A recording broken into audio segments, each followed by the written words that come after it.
Selamat datang ke program Perkongsian Firman-Mu, sesi yang ke-7. Akan bersama anda pada 7.30 malam, mulai 23 hingga 29 Ogos 2020.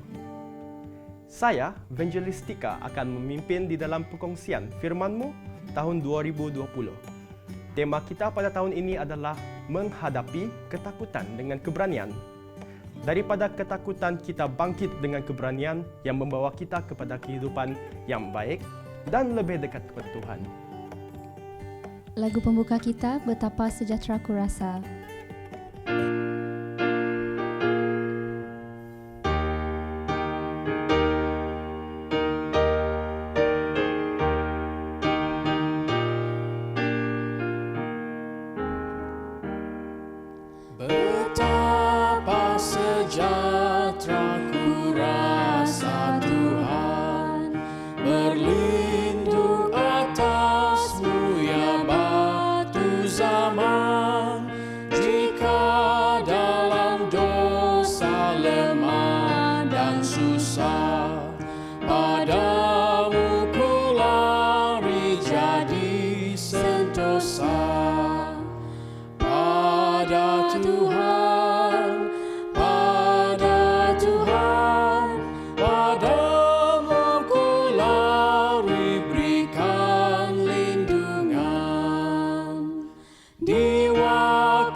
Mari kita sama berdoa.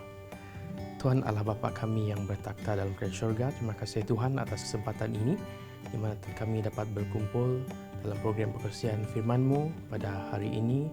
Biarlah Tuhan memberkati kami dengan Roh Suci Tuhan supaya senantiasa bersama-sama dengan kami, supaya tiap-tiap kami menerima berkat dan menerima perkongsian yang akan disampaikan oleh hamba Tuhan nanti.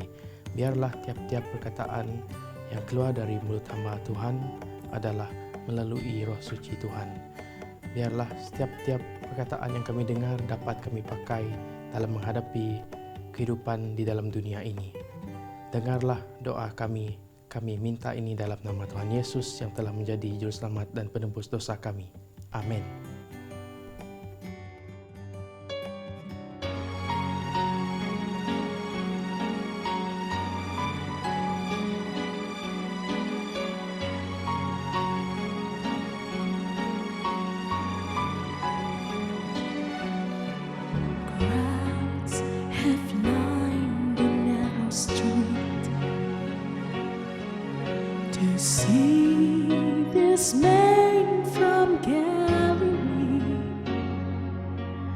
Just a carpenter's son say, leading fool astray.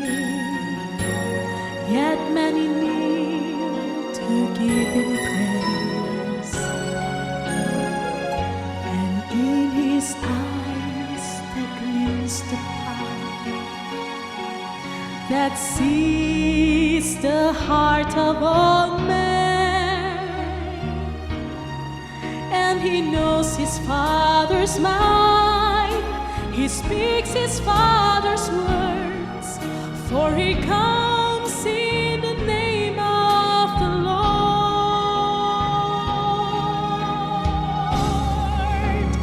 There is strength in the name of the Lord. There is power in the name of the Lord. There is hope in the name of the Lord. Blessed is he who comes in the name of the Lord.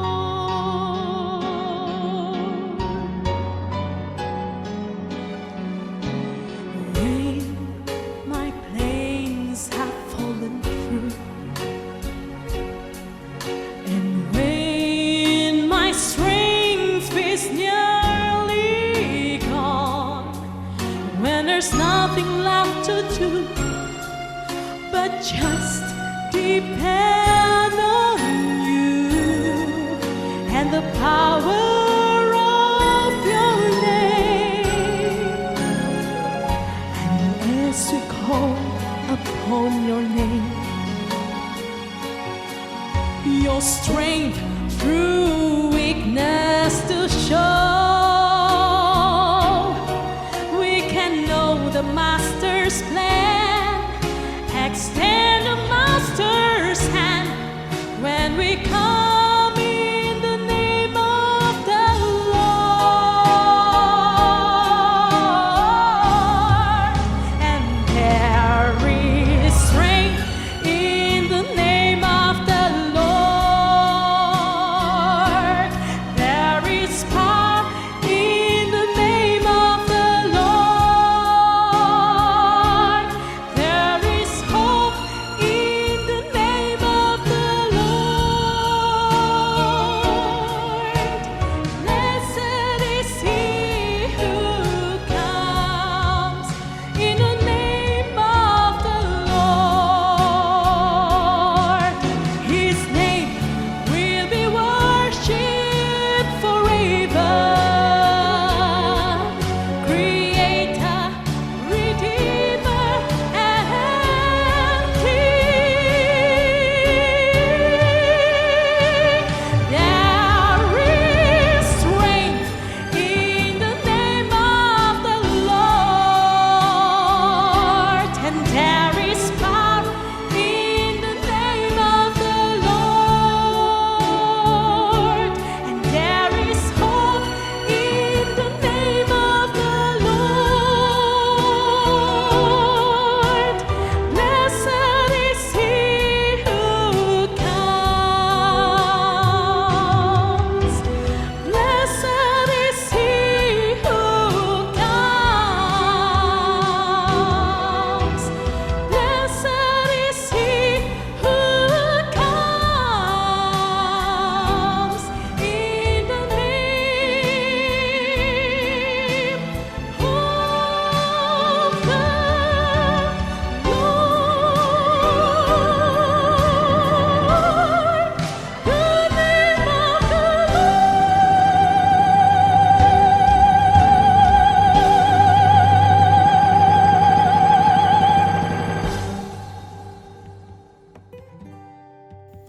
Shalom dan selamat petang kepada semua para pendengar kita yang masih setia mendengar perkongsian sesi kita yang terakhir pada malam ini.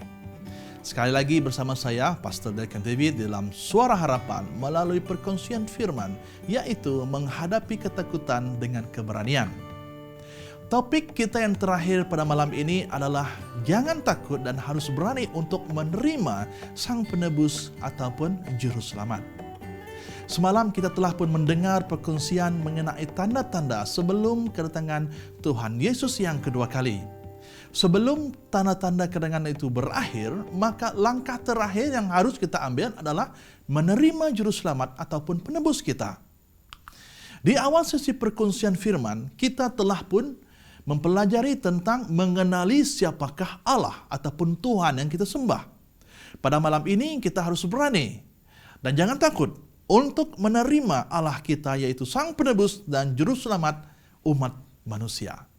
Harus diingatkan, masa kita semakin singkat, di mana dunia ini beserta segala isinya harus dimusnahkan akibat pelanggaran dosa-dosa. Lukas 21:28 mengatakan, apabila semuanya itu mulai terjadi, bangkitlah dan angkatlah mukamu, sebab penyelamatanmu sudah dekat. Alkitab telah mengingatkan kita agar kita sentiasa bersiap sedia menerima Juru Selamat kita. Ini karena hanya Dia sahaja yang dapat menyelamatkan kita daripada dosa yang membawa kematian. Karena itulah Ia adalah Juru Selamat bagi semua kita. Mari kita melihat dengan lebih mendalam arti Juru Selamat itu dan menurut Alkitab. Definisi bagi Juru Selamat adalah yang menyelamatkan kita dari bahaya dan juga kemusnahan. Yang kedua, definisinya adalah yang membawa keselamatan ataupun berita tentang keselamatan. Jadi, siapakah Juru Selamat kita? Dalam buku Matius 1 ayat yang ke-21, dengan terang di sini mengatakan kepada kita, yaitu Yesus Kristus adalah Juru Selamat kita. Kenapakah kita memerlukan seseorang untuk menyelamatkan kita? Karena kita manusia hidup dalam kegelapan dan berdosa. Hanya Juru Selamat telah membersihkan kita dari kegelapan. Dan kita juga telah dijadikan suci olehnya. Lihatlah betapa layaknya Kristus Tuhan kita sebagai Juru Selamat yang kita cari-cari selama ini.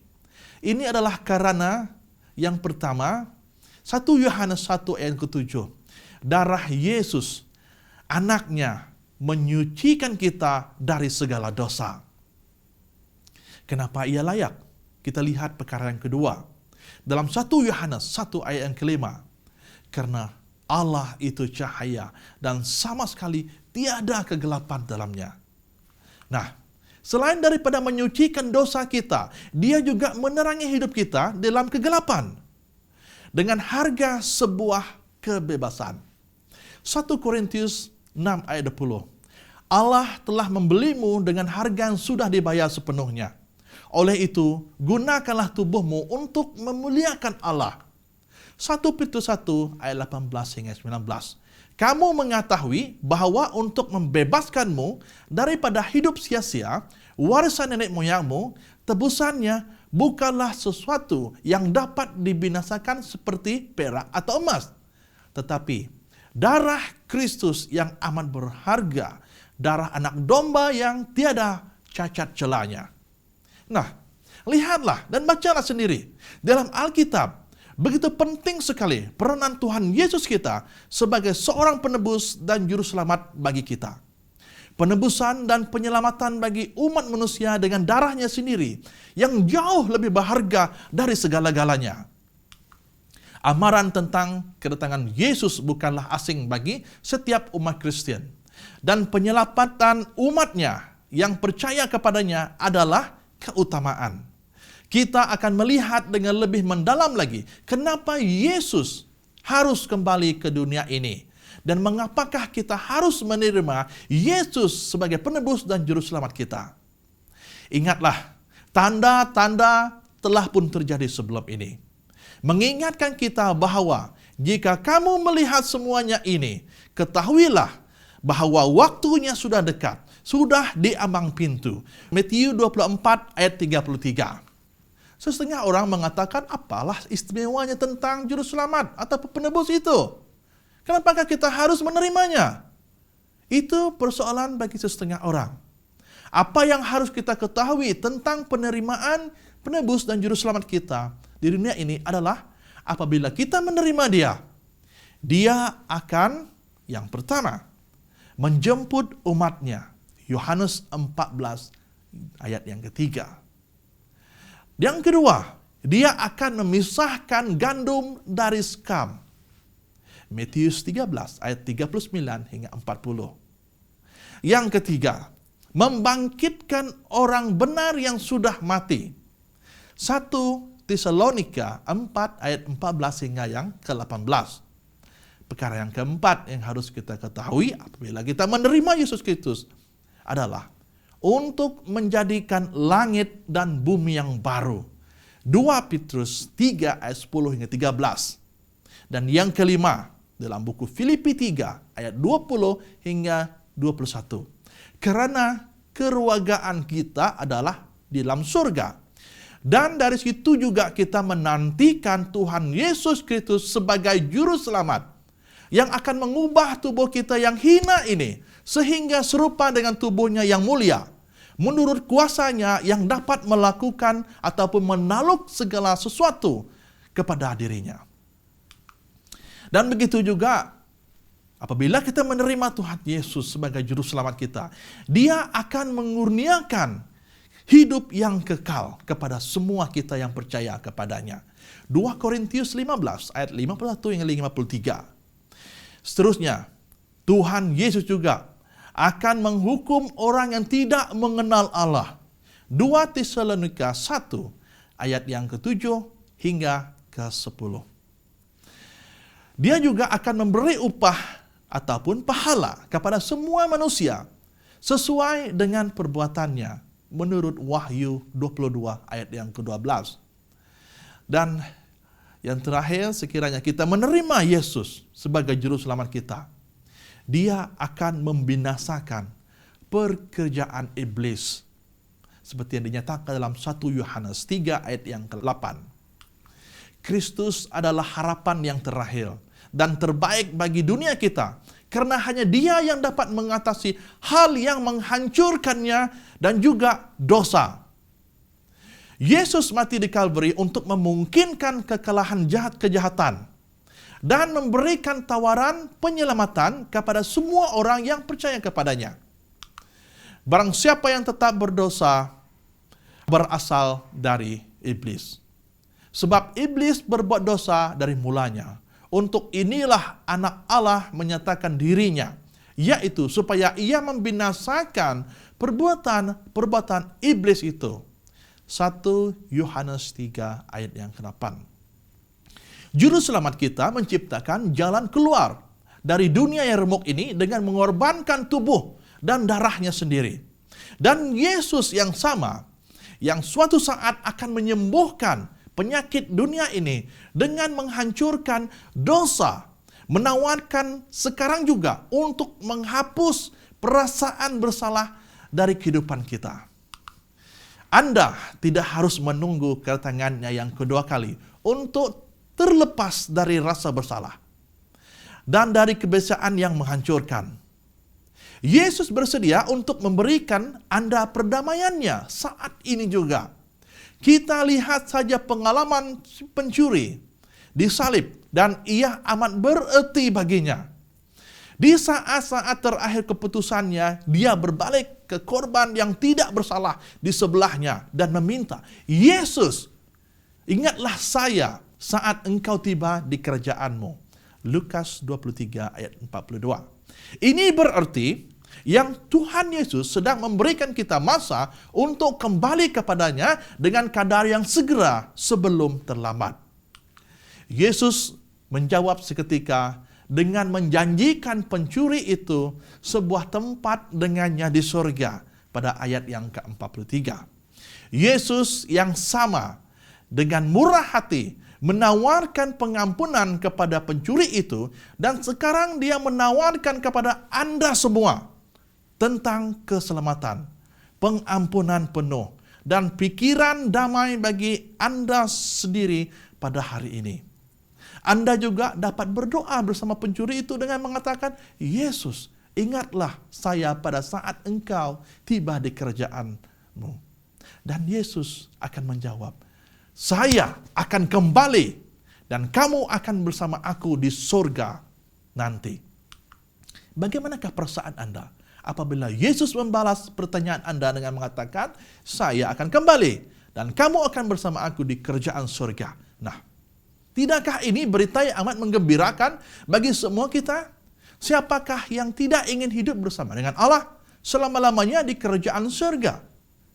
Bila tiba masanya nanti, adakah Anda bersama Tuhan atau berpihak kepada Allah ataupun tidak. Pada peristiwa ini nanti manusia di dunia ini akan terbagi kepada dua kelompok, yaitu kelompok orang yang memilih Tuhan dan juga kelompok yang tidak memilih Allah. Dalam kelompok yang pertama, yaitu kelompok orang yang tidak memilih ataupun tidak menerima Allah, dalam buku Wahyu 6 ayat 16 mengatakan, dan mereka berkata kepada gunung-gunung dan kepada batu-batu karang itu, runtuhlah menimpa kami, dan sembunyikanlah kami daripada Dia yang duduk di atas tahta dan terhadap muka Allah domba itu. Nah, bagi kelompok yang kedua, itu kelompok orang yang memilih dan menerima Allah sebagai juru selamat. Apakah yang dikatakan mereka pada masa itu nanti? Dalam buku Yesaya 25 ayat ke-9 mengatakan, pada waktu itu orang akan berkata, sesungguhnya inilah Allah kita yang kita nanti-nantikan, supaya kita diselamatkan. Inilah Tuhan yang kita nanti-nantikan. Marilah kita bersorak-sorak dan bersukacita oleh karena keselamatan yang diadakannya. Nah, dua kelompok. Sama ada kita di kelompok yang pertama ataupun kelompok yang kedua. Di antara orang yang memilih ataupun menerima Allah dan juga orang yang menerima dan juga memilih Allah sebagai juru selamat. Sekali lagi, kita melihat dalam peristiwa itu nanti akan ada dua jenis perkataan yang didengarkan oleh manusia. Oke? Perkataan yang keluar bagi kelompok yang pertama itu adalah orang yang tidak memilih ataupun tidak menerima Allah. Di dalam buku Matius 7 ayat 23 mengatakan, pada waktu itulah aku akan berterus terang kepada mereka dan berkata, aku tidak pernah mengenal kamu, nyahlah daripadaku, kamu sekalian pembuat kejahatan. Kelompok yang kedua, yaitu kelompok orang yang memilih Allah sebagai juru selamat. Dan apakah perkataan yang keluar daripada mereka pada waktu itu nanti? Matius 25 ayat 34 mengatakan, mari, hai kamu yang diberkati oleh Bapakku, terimalah kerjaan yang telah disediakan bagimu sejak dunia dijadikan. Nah, jadi Anda dalam kelompok yang mana satu? Pertama ataupun kelompok yang kedua? Saudara dan saudari sekalian, Allah telah membuka jalannya dan menghulurkan tangannya untuk semua kita dan menjemput semua kita untuk kembali kepadanya. Apa yang harus kita lakukan agar kita dapat kembali kepada Allah? Yang pertama, 1 Yohanes 1 ayat yang ke-9, yaitu mengakui dosa kita kepada Allah.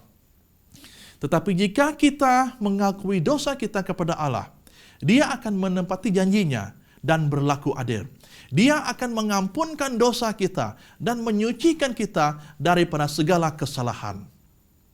Yang kedua, Yeremia 29 ayat 13 mengatakan, mencari Allah. Kamu akan mencari hadiratku dan menemukan aku apabila kamu mencari aku dengan segenap hatimu. Sekarang Allah telah menjemput kita datang kepadanya dengan segera dikala kita masih mempunyai masa untuk menerimanya. Allah inginkan kita untuk mengetahui betapa pentingnya kita menerimanya dalam keadaan kita saat ini.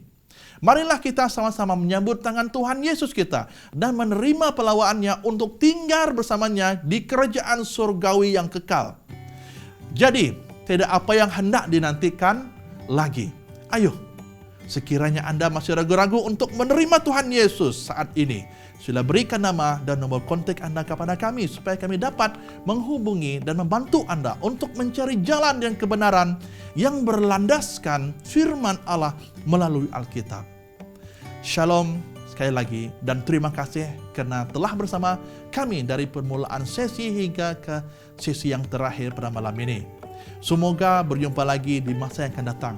Bersama saya, Pastor Dalton David. Semoga Tuhan memberkati semua kita. Amin. Lagu penutup Tuhan Yesus Pemimpinku.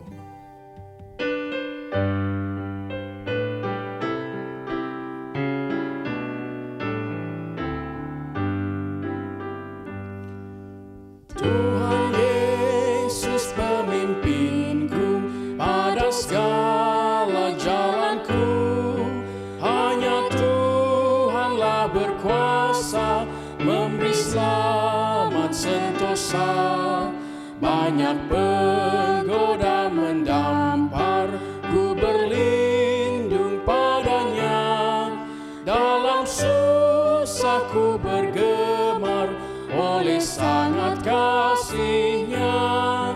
Dalam susah ku bergemar, oleh sangat kasih-Nya.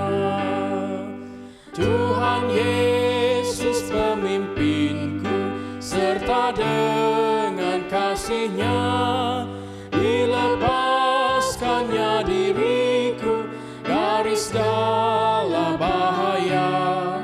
Meskipun hatiku susah serta jiwaku lemah, air hidup pun terpancar, jiwaku jadi segar. Air hidup pun terpancar, jiwaku jadi segar. Tuhan Yesus pemimpinku pada jalan yang lurus, didengarkannya doaku bila hatiku tulus.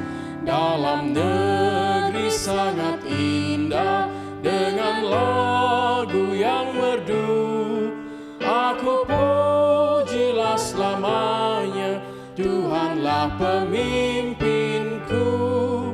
Aku pujilah selamanya, Tuhanlah pemimpinku.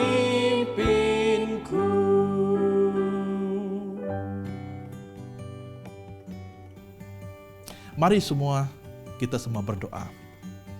Allah Bapa kami yang bertata di kerajaan surga, sungguh indah firman dan janji-janji Tuhan kepada kami. Kami mengucapkan terima kasih di atas firman-firman telah kami dengarkan tadi. Karena firman itu memberikan kami peluang kedua untuk kembali kepada Tuhan, untuk mengubah kehidupan kami menurut kehendak Tuhan. Dan begitu juga agar kami dekat kepada Tuhan. Tuhan telah memberikan kami jalan-jalan yang baik agar kami kembali kepada Tuhan dan memberikan pengampunan kepada kami. Dan saat ini juga Tuhan, kami mohon Tuhan mengirim Roh Kudus Tuhan untuk bertakhta dalam pikiran dan hati kami agar mengubah pendirian kami yang keras ini selama ini menjadi lembut dan seterusnya menurut kehendak Tuhan. Kami mohon agar Tuhan menerima kami sebagai anak-Mu, dan begitu juga kami berdoa kepada pendengar kami pada malam ini agar Roh Kudus Tuhan menyentuh hati dan perasaan mereka untuk menerima Tuhan Yesus sebagai penebus dan juru selamat kami, agar kami sentiasa selamat dalam jagaan-Mu, agar kami selamat ketika kedatangan-Mu yang kedua kali dan membawa kami hidup bersama-Mu di surga, di hidup yang kekal selama-lamanya bersama dengan warga surga dan saudara mara kami yang percaya kepada Tuhan. Pada malam ini Tuhan, kami mohon Tuhan sentiasa bersama dengan kami. Ampunilah segala dosa dan kesalahan kami. Semua ini kami mohon dalam nama Kristus yang menjadi penebus semua kami. Amin. Terima kasih kerana telah bersama kami. Semoga perkongsian kali ini memberikan banyak pengertian dan pedoman kepada kita agar kita tidak takut dan harus berani untuk beralih ke arah Tuhan. Sesiapa yang ingin membuat permohonan doa atau ingin mendapatkan buku pengharapan hari esok Hope Beyond Tomorrow ini, sila berikan komen anda di ruang komen di bawah. Sekian, terima kasih. Shalom dan semoga Tuhan memberkati.